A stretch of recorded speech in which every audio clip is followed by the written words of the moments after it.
Okay, we're going to create a small program in Java just mimicking how to um, keep track if you scored a point in Oware or not.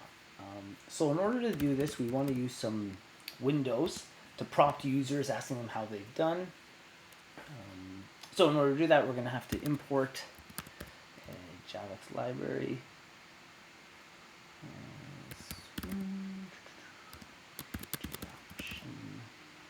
Pane. Here it is. Great. So the whole class. Now we got to do our main class here. So public static void main.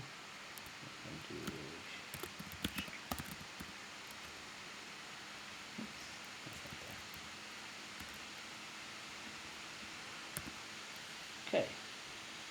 So depending how much we've talked about this, some of this you may want to just follow along with as you input, because we're going to focus really on the Boolean expressions when we get there, the and or statements. But the first thing I'm going to do is I want to prompt the user. So I'm going to create a string that's going to open. So I'm going to assign a dialog box to ask a question, and it's going to apply the value that the user inputs to a string.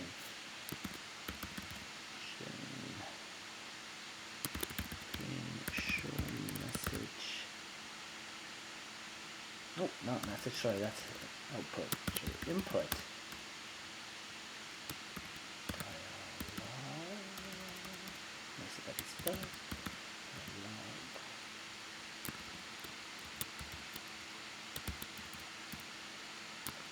Enter the number of beads in the pit you ended your turn in.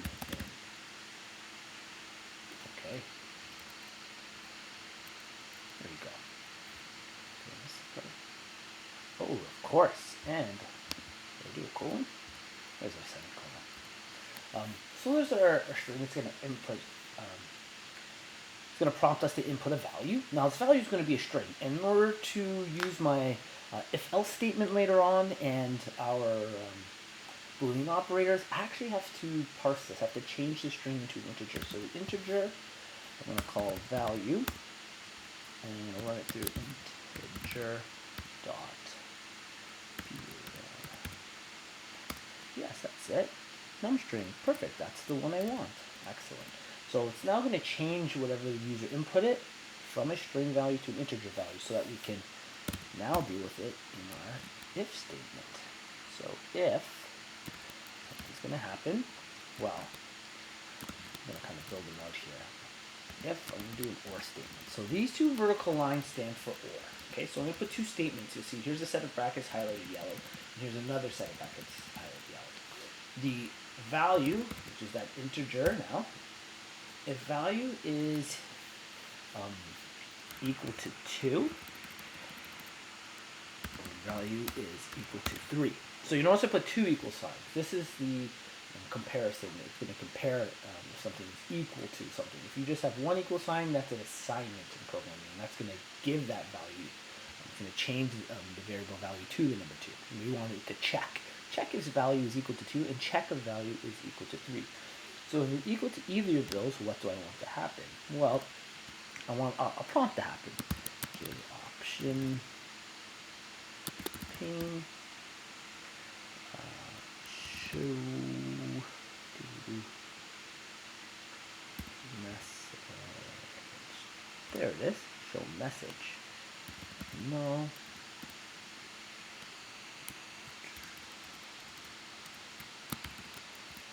We want it to say let's say you got, we're going to append, put a space here, you got value points. You got 1 points this turn. Else, if they didn't get that, we're going to say option pane. Actually, what I'll do is I'll just copy this one from here. Makes the most sense. You got 0 points. You got 0 points this turn. Okay, so let's take a look at what we've typed out here. We got something to prompt the user, and they're going to input whether they get 2 or 3. We've got it to change it into an integer, and then we got this, it's going to compare. If it's 2 or 3, we're going to output you got, and whatever you input, 2 or 3 points this turn. I'm going to put a space here. Yes, I need that. Otherwise, you got 0 points this turn. Great. All of our brackets are ending. Do we have the right amount? Yes, we do. Great. Okay, so let's build and see if we end up with any errors. And if not, essentially positive.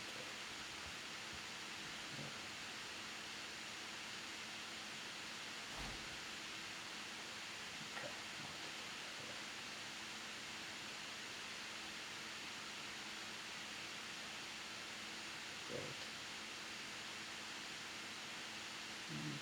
Great. We're built. And now we're going to run the program. Yes, that's our main class. We're already storing into this class. I'm going to take a look.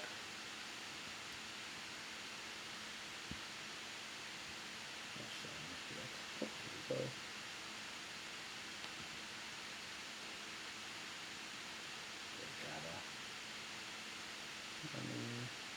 There you go. Enter the number of beads in the pit in your turn. So I'm going to say there was 1. So if there's 1, you got 0 points. Great. Really not great for you. Got no points. We'll run the program again. And again, you can make a looping if you wanted this to run while you're playing the game, so it's constantly checking. You don't have to select run. You don't have to have that event every single time. Get it to go again. It's going a bit slow as it runs programs. Too much going on in the background here. Just going to prompt us again.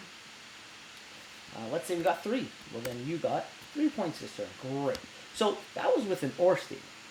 But let's say we want to use an AND statement instead of OR. So we use 2 ampersand. We're going to say if the value is both greater than 1, which is, numbers 2 and above, but also less than 4. Okay? So now for AND, both of these have to be true. Both of these comparison operators has to be greater than 1 and less than 4 in order to get the points. So we're going to build the program again. Because we've changed the program a bit, we're going to have to compile it because it's a little different. We changed some of the code. And then we're going to run that program once it has built. Sorry that the builds are taking a little longer than I had hoped.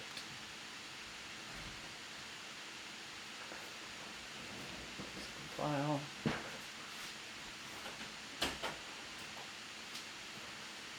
Great, it built. We're going to run the program.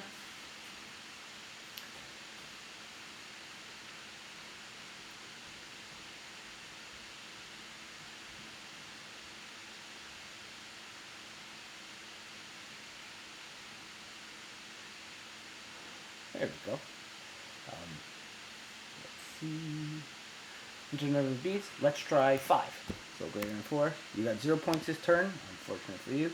And finally, our last run here, we'll attempt the number 2 to see how many points we would get. The runs take a while.